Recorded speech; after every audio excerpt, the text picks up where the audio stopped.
जाब्रबथायजों खैफोदाव गोग्लैनाय सुबुंनो देहा फाहामथायनि थाखाय 50,000 रां अनसुंथाइ होदों एमएलए जलेन दैमारिया। मख'नाय जायोदि बाजार खालामना न' फारसे फैबाय थानाय समावनो लामायाव गंसे डाम्पार गारिया सौग्रावनानै थैनायजों समान खालामनानै गालांदों 60 बोसोर बैसोनि बबेन बर'खौ। थैनायजों जुजिनांनाय बबेन बर'खौ GNRC सिम लांनाय जादोंमोनब्लाबो उनाव बिथां बबेन बर'आ गावनि आगदा फारसे आथिंखौ खोमाना लानो गोनां जायो। तामुलपुर जिल्लानि सिङाव थानाय थाइगेरखारि गामिनि आथिं फारसे खोमाना लानांनाय बबेन बर'नि नखरा दायो गोबां जेंनायाव गोग्लैनानै दं। जाब्रबथायनि उनाव बिथांनि आगसि फारसे आथिंआबो मोजां जायैलाय आथिंखौ मोजां खालामनो डक्टरा बिथोन होनाय बायदि फाहामथाय लानो रांनि आंखाल जानायलाय गामिनिनो सासे समाज सिबियारिया 58 नं तामुलपुर बिधानसभा बियाबनि एमएलए जलेन दैमारिनो खौरां हरनायनि उनाव एमएलए जलेन दैमारिया बबेन बर'खौ खौरां लाफैयो आरो गावनि एमएलए फान्डनिफ्राय 50,000 रां होगोन होनना खोथा होलांदोंमोन। गावनि खोथा होनाय बायदियै एमएलए जलेन दैमारिया गावनि एमएलए फान्डनिफ्राय बबेन बर'नो 50,000 रांनि गांसे चेक बिलाइखौ होफैयो। 50,000 रांनि चेक बिलाइखौ आजावखांनानै दुखुथिया बबेन बर'नि नखरा एमएलए जलेन दैमारि बिथांखौ दुखुनि समाव राङारि अनसुंथाइ होफैनायनि थाखाय जोबोद गोजोननायजों साबायखर जासिदों। निजदिफ्लि गामिनि जोंनि भबेन बर' बिथाङा गोबां सान सिगां गारि एक्सिडेन्टआव गावनि आथिं फारसे खोमानो गोनां जादों आरो फारसे आथिङाबो जोबोर गोब्राबै जखम जानानै दिनै ट्रिटमेन्ट लाबाय थानो गोनां जादों आरो बे बाथ्राखौ जोंनि वार्कारफोरा आंनो फोरमायहरदोंमोन। दा फोरमायहरनाय लेखा आङो साननैसो सिगां बेवहाय नायफैदों। नंमारगौ गमामायैनो जोबोद दुखुनांथाव जाथाय। डाम्पारनि सौग्रावनायाव बिथाङा फारसे आथिंखौ अलरेडि खोमाबाय, दानस'नो गोनां जादों आरो फारसे आथिङाबो जोबोर गोब्राब जानानै ट्रिटमेन्ट लागासिनो दङ।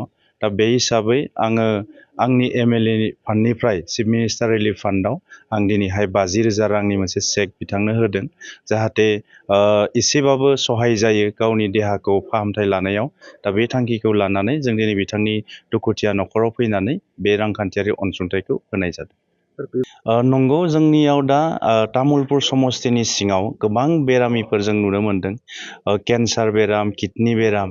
दा बेनिखायनो आं मैयाबो जोंनि डक्टर भबा दास फाउन्डेसनजों लोगो नांनानै हेल्थ सिटि हस्पिटाल गुवाहाटीनिफ्राय मोनसे कुमारिघाटायाव बेसेन नाङै देहा नायनाय मोनसे हाबाफारि लादोंमोन। दा बेवहाय 300निबो बांसिन बेरामिफ्रा बेवहाय नायजाफैदों आरो जों मुलि होनायनि बेबस्था बेसेन नाङै मुलि होनायनि बेबस्था खालामनाय जादों। दा तामुलपुरनि गोबांथार जि बेरामाव थानाय बै सुबुंफोरनो जोङो आं जेरैहाय चिफ मिनिस्टार रिलिफ फान्डनिफ्राय किडनि प्रब्लेम जानाय सोरबा 1 लाख राङाव लागै जों होनो हादों आरो लोगोसे 5,000, 10,000, 25,000 बेबायदि माखासे लेभेलाव लागै जों सहाय खालामनो थाखाय हादों। दा गोबांफ्रा बेवहाय आंनो कागज होनानै दोनदों, आर'जलाइ होनानै दोनदों। बे आर'जलाइखौ जों गुवाहाटीयाव दैथायहरदों।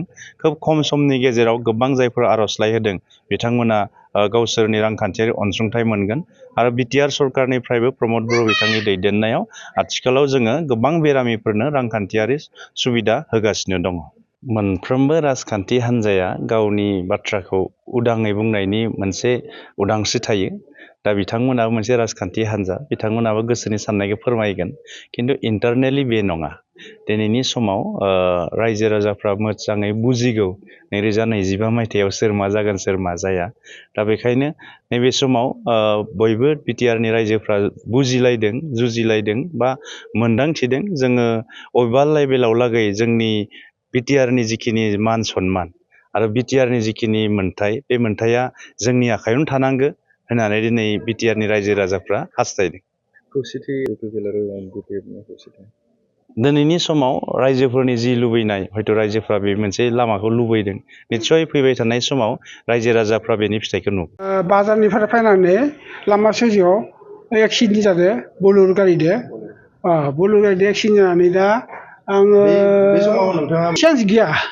गैखायामोन आं उनाव आंखौ जेएनआरसियाव लांदो जेएनआरसियाव लांनानै किबा करे माबा फैनानै माय हामना फैनानै दा आथिंखौ हास'बाय मोनसे आरो आथिङा दा हास'नो गोनां जायोना मा जायो दा आथिङा सम्पुर्ण गेग्रेजोबखादो फारनैबो गेग्रेना फारसे हास'बाय सानबेसेसो जाखो आङो मथा मथि नै 6 माह गोग्लैबाय 6 माह गोग्लैबाय आरो दा डक्टरा मा बुंदों डाक्टरा दा आरो पाटि सोनायनि बाथ्रा बुंदों पाटि सोनायनि बाथ्रा बुंदों बे थोंसेयाबो बायखादो बायखाजोबदो ट्रिटमेन्ट लानायाव थाखा फैसानि थाखा फैसानि बिराद अभाब गोग्लैनानै मा खालामनो असुबिदा जानानै धार लानांदो किबा लानांदो दा जयेन सारा 50,000 होगोन होननानै बुंनायखाय आंबो सानसे थानानै नायबाय दिनै होफैबाय आं बेखौ बिराद साबायखर होनना लादों बिराद गाहाम होनना लादों बिथाङा जेरैबायदि होफैदो जेनेबा आं बेखौ गोजोननाय मोनबाय